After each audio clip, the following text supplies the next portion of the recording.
Hello, thank you for joining me on a beautifully sunny autumnal day. And I'm at Little Moreton Hall outside Congleton in Cheshire. I love this place because it's so higgledy-piggledy. So many dips in the building. Yet it's stood for over 500 years, so they must have done something right in Tudor times. I wonder if many of the houses built now will be still around in 500 years' time. We shall see. So the Mortons, well, they were a powerful family who bought up lots of the surrounding land during the Black Death and the dissolution of the monasteries. Building of the hall began in 1504. It was built in stages and completed about 100 years later. During the time of the Civil War, the two daughters, Anne and Jane, took over the running of the estate because the men were otherwise occupied. And I'm sure that there were lots of stories, and there are still lots of stories around to be told of them at this time. And the crest, well, it was a good old Tudor pun, showing that they had a sense of humour. More, spelt M-A-W, was a wolf's head, and ton, spelt T-U-N, well, that was a barrel. And you can see images of this family crest in the stained glass windows. So, as I know from experience that this ground isn't very level, I am actually going to take little breaks and move forward. Be back with you in a minute. I've moved up close to the house and I'm standing by the moat. And you can see the bridge leading to the entrance. It's a wide moat and it does actually manage to make it all the way round the house. It's a decent width as well for just a manor house. If I manage to negotiate along a little bit. Oops, sorry about the bumping. You can see exposed there the large blocks of sandstone on which the house was built, on which those wooden beams rested and continue to rest. And yes, the moat looks lovely now, but I should imagine it was, shall we say, rather pungent in days of yore, because the upstairs lavatories were just a plank with a hole in it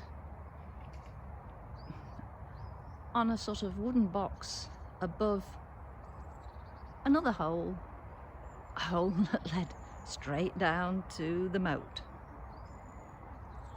The thought of getting up to spend a penny in the middle of the night and a breeze blasting up that loo, I think I'd be lying there with my legs crossed. I do hope that the ladies had chamber pots, but I don't know whether they had such things in those days.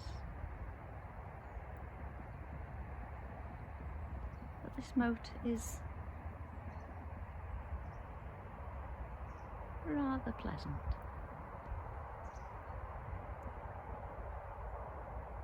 And beyond it, behind that rather nice holly tree, is an orchard.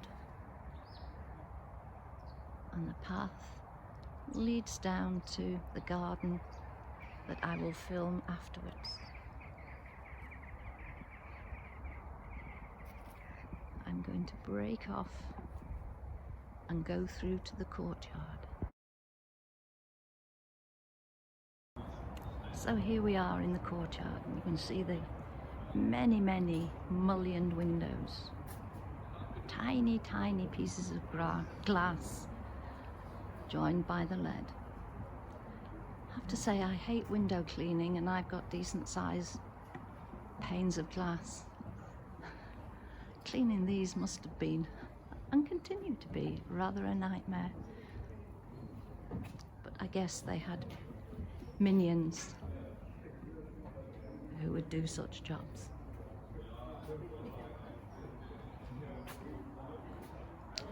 And the wonderful carving above these windows says, Richard Dale, carpenter, made these windows by the grace of God. Good job we don't have inscriptions over houses at present. Bob was here and he put these windows in.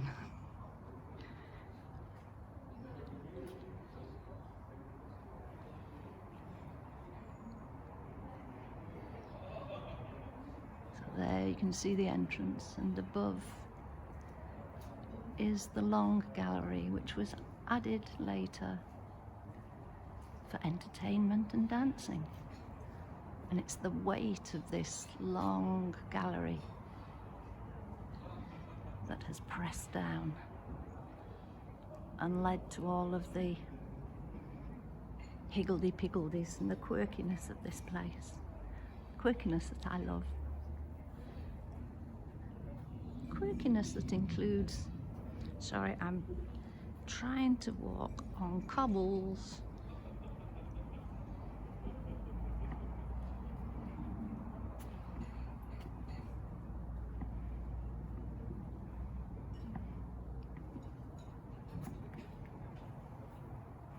To show you this,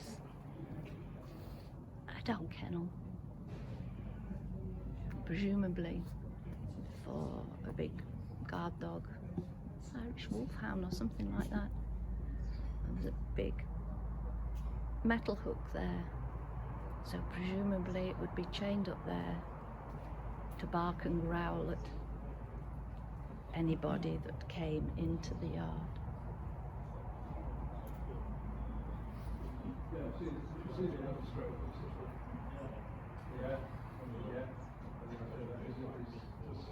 So this is the inner courtyard of Little Moreton Hall, with engraving round the sides of the entrance.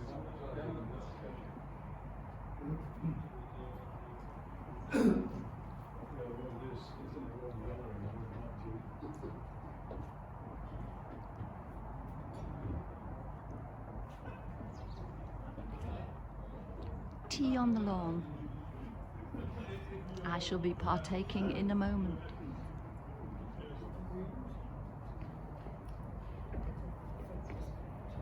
And there seem to be lots of people just appearing, so thank you for joining me. Speak to you soon. Bye.